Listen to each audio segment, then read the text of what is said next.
over. All gas and the brakes slow. We just hit a rough patch. It happens throughout the course of the season. I literally have zero concern. I'm more impressed out of this with the way Utah's playing than I'm going to take away.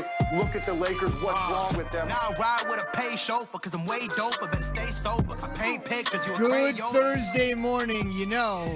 The Jazz moved from New Orleans to Utah following the 1978-79 season.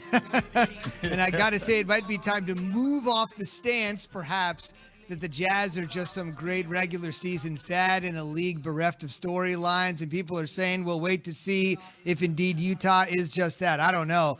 This game was over last night. This was the marquee game of the NBA. Granted, the Lakers were shorthanded. Keyshawn J. Will Zubin, presented by Progressive Insurance. All of our guests on the Goodyear Hotline. Fellas, I know you spent part of your time watching the game. Key got the nap in yesterday, so you could watch a little bit extra. Jay, I know you sometimes wake up early and watch every second of basketball you can. You didn't need to watch every second yesterday, Jay, because by early third quarter, this thing was over. Jazz by 25 over the Lakers. So no Anthony Davis, no Dennis Schroeder. I understand that they are depleted manpower-wise, but what I saw last night from the Lakers defensively, it was poop. It was poop, Ron Burgundy. It was poop. It was a lack of effort. And I think if there's anything you extract from that game is that aspect of it, right? Utah shoots 47% from the field, 46% from the three-point line. They made 20-plus threes in that game. They made 50 threes in their last two games. Utah is the best team in the West as of right now, but I don't worry about the Lakers long term because, look, if you get AD back, you get Dennis Schroeder back, offensively they will be fine. But it seemed like defensively they were a JV team last night. I mean, I don't know how many this morning at 3:30 in the morning, I'm watching the tape. I saw Marc Gasol involved in so many pick and rolls, and he was just taken advantage of. I mean, he was taken advantage of in ways that I can't even say because we were a PG network.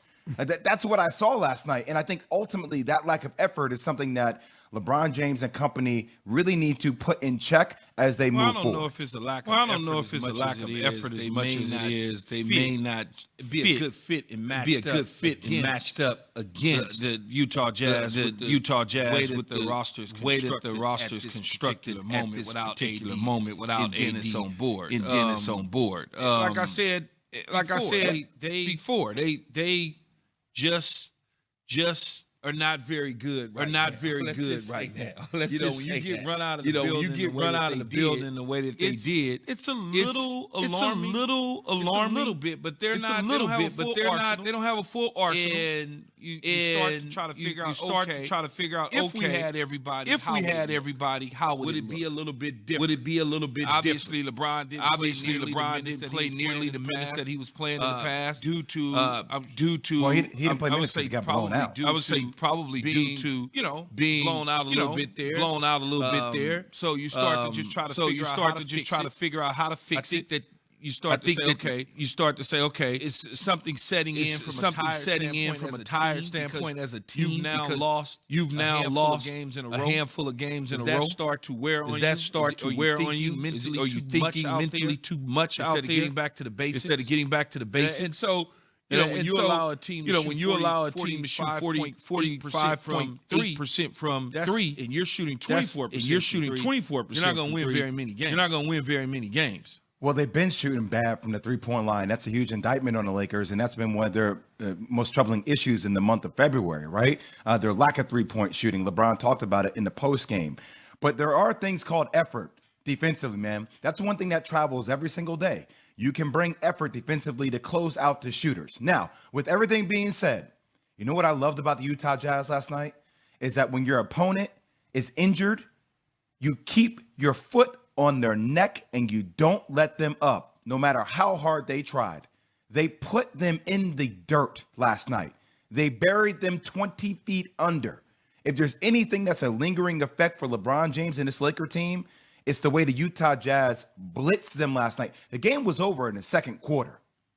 It was over in the second quarter. If you look the way they were spacing the floor and the effort that the Lakers were giving defensively, LeBron James sat out the entire fourth quarter because it was almost a 30-point lead. So if we want to sit up here and say, well, are the Utah Jazz, are they for real? Even though they've won 22 out of 24 games, everybody, tonight's a statement game.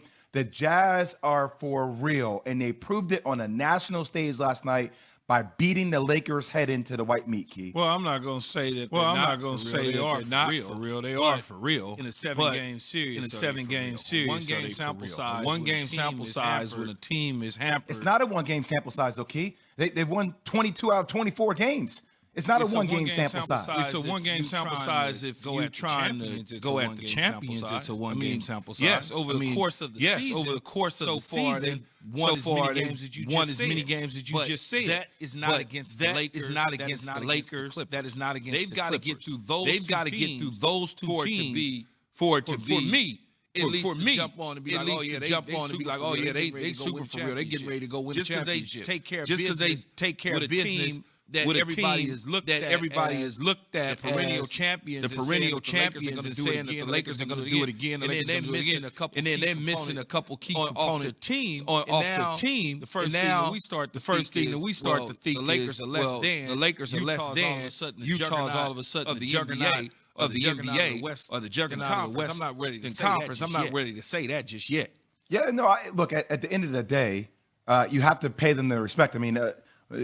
All the games from us, they won by double digits. Yes, they have, but I'm not ready, Jay. But I'm not ready to push them at the top just because their record indicates that.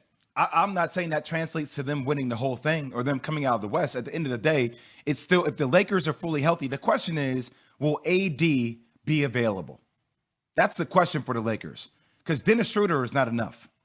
Dennis Schroeder and Montrezl Harrell, not enough. You need AD. If AD isn't there at the end of the day, if he tweaks that Achilles again and he happens to be out, you will see the Utah Jazz and the Clippers in the Western Conference Finals. Clearly, if the Lakers are missing Robin the Batman, it's going to be a little bit different than we saw several years ago. Take care of business and put a team on his back. The West is a lot stronger. It's going to be difficult. Yeah, it's going to be difficult. But I'm assuming AD is going to be healthy now. A month and a half from now. Where the Lakers are getting back to where they were prior to his injury. Here's what I'm trying to do if I'm the Lakers, because matchup-wise, I'm not trying to see Utah until we get to the Western Conference Finals. Because of the way they play, because of small ball, and how big the Lakers are, Marc Gasol, Montrezl Harrell, even if you do have AD back, it's not a great matchup for them due to spacing and the way Utah can shoot threes. So I'm trying to say, hey, if I'm the Lakers, I'm trying to see the Clippers or somebody else, potentially before we get to the Western Conference Finals. I don't think that's the matchup the Lakers want to see. Lakers have lost 4 in a row. Let's quickly hear from LeBron James. Well, obviously, we all got to do a better job, in our own individual self, and that will carry on to the team, and and pick up in AD's and Dennis, absence. We just hit a rough patch, and it happens throughout the course of a season. You don't want it to happen, but when it does, I think it defines character. It challenges you, and you just get ready for the bounce back. So you learn from tonight, learn from the previous games, and then get ready for next week. You learn from it, and you learn from it, and you hit a rough patch. He's right about everything. He's right about everything.